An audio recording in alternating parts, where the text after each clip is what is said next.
Salut les amis, jour 9 de la traversée de l'Atlantique.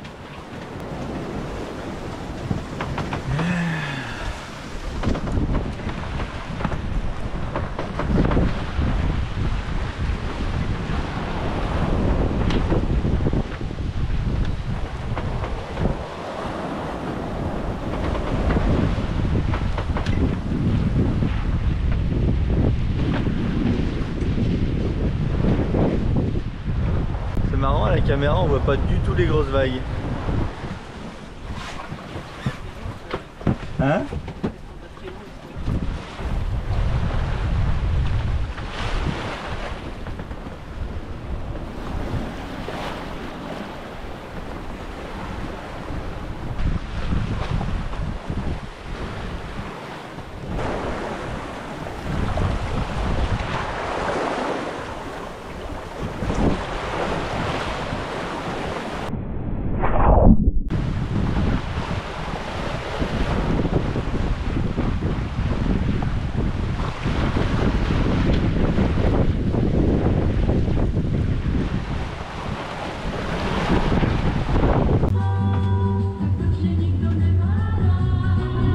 Ah, les cheveux c'est un souci.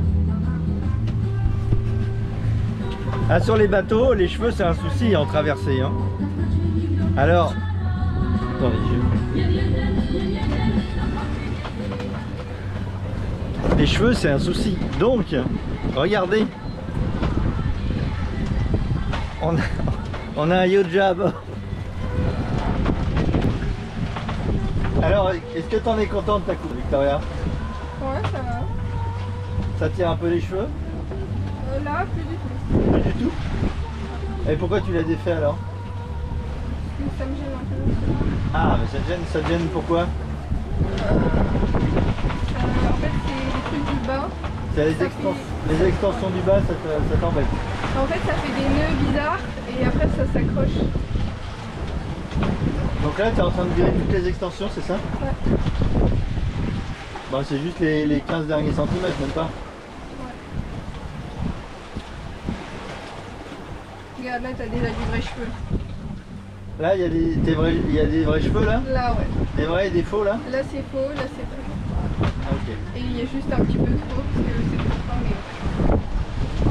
Et c'est les faux cheveux qui t'embêtent? Ouais.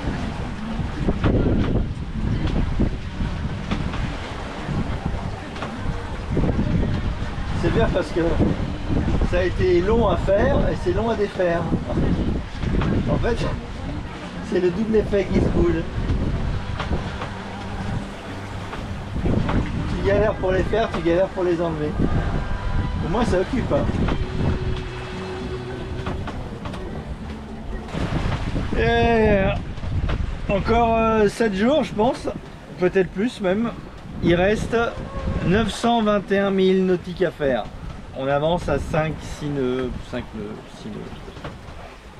Je sais pas si ce vent là, normalement maintenant on a du vent jusqu'au bout.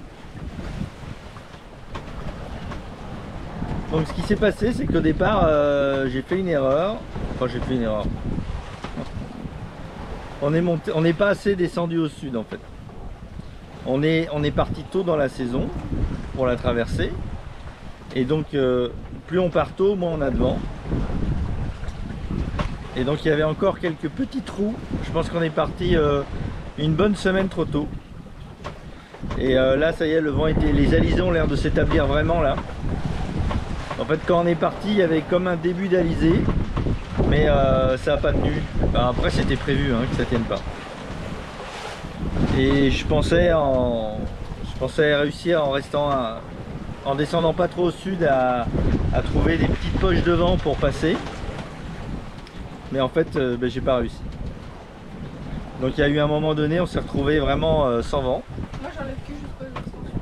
Alors il me semble que dans ceux qui avaient pris plus sud, ils ont eu également cette zone sans vent. Mais elle a duré moins longtemps. En fait, le problème, c'est ça. Donc ça m'a obligé enfin ça nous a obligé à un moment donné à prendre la décision de descendre vers le sud pour trouver le vent. Et là ça y est, là on a le vent et normalement jusqu'à l'arrivée on a entre 15 et 20 nœuds de vent. Ouais, c'est super. Là typiquement on a 15 nœuds de vent. Alors quand je dis, alors là c'est 15 nœuds de vent réels. Donc on avance à 5 nœuds, on a 10 nœuds de vent apparents, qui nous donne 15 nœuds de vent réels à peu près.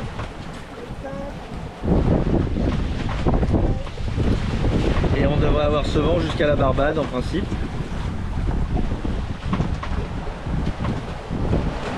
Donc c'est vrai que je vous ai pas fait beaucoup de vidéos.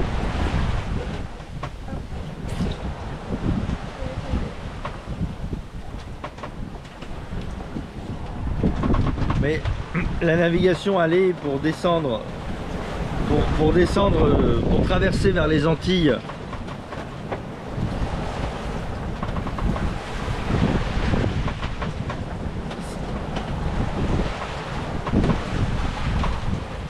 si vous partez en novembre-décembre, quand vous partez pour descendre sur les Antilles, si vous partez du Cap-Vert en novembre-décembre, en fait, plus vous partez tard dans la saison, plus vous avez du vent. Plus vous partez tôt, moins vous avez de vent. C'est pas très très compliqué. Et après, la plupart du temps, vous êtes ou grand largue ou vent arrière. C'est même pas grand largue, c'est pratiquement vent arrière. Ou complètement vent arrière. Donc c'est pas une allure qui est... c'est pas l'allure à laquelle les bateaux marchent le mieux, hein, le vent arrière, parce que je vous rappelle qu'au vent arrière il n'y a pas d'écoulement dans les voiles. Donc pour garder l'écoulement dans l'arrière, dans les voiles, il y a beaucoup de bateaux qui font pas du pur vent arrière, qui font des zigzags, mais finalement, étant donné que ça leur fait faire de la distance supplémentaire,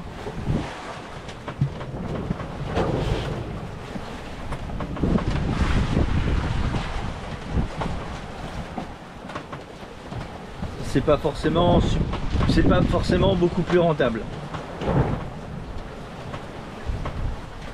Ça va dépendre de du type de votre bateau, de la vitesse max que vous allez faire et du compromis entre le vent arrière avec la vitesse qui s'effondre au vent arrière et le largue où vous allez à fond les ballons mais vous faites de la distance en plus.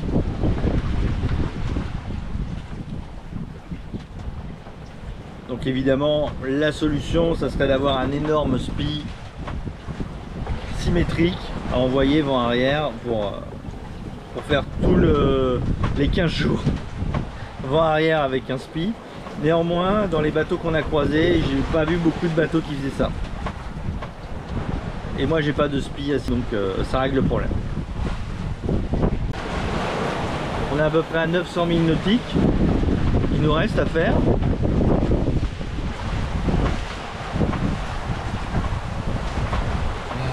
À partir de maintenant on va aller en ligne droite parce que au début justement pour essayer de garder ces poches de vent on a fait un peu des zigzags d'une poche à une autre poche de vent en évitant les zones de calme. Résultat ça nous a fait quand même faire de la distance en plus. Donc Starlink fonctionne très bien. Alors on fait pas marcher toute la journée, hein. On fait marcher une petite heure par jour, on se connecte à Starlink pour prendre la météo, envoyer les messages. Consulter les mails et puis après on se déconnecte.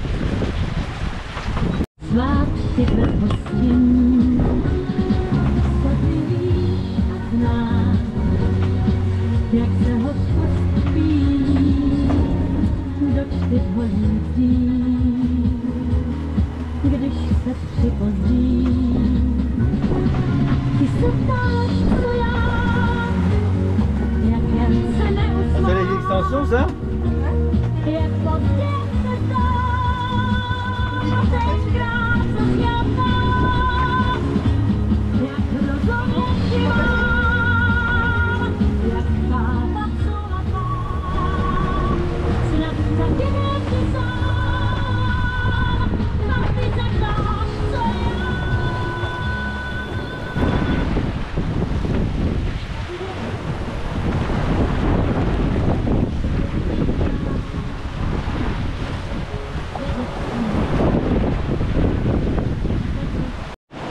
Qu'est-ce que c'est que cette poulie?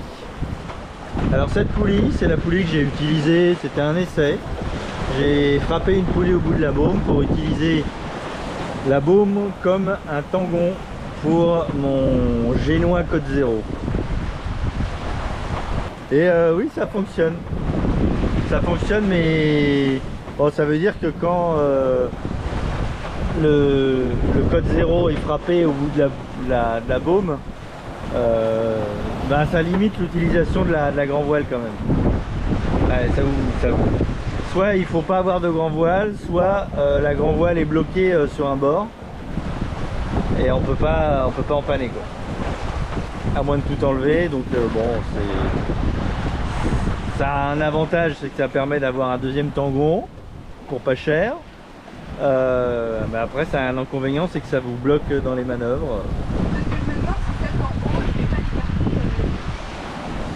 Donc j'ai pas retiré la poulie, c'est une poulie ouvrante, je l'ai pas retirée, je la retirerai quand on arrivera.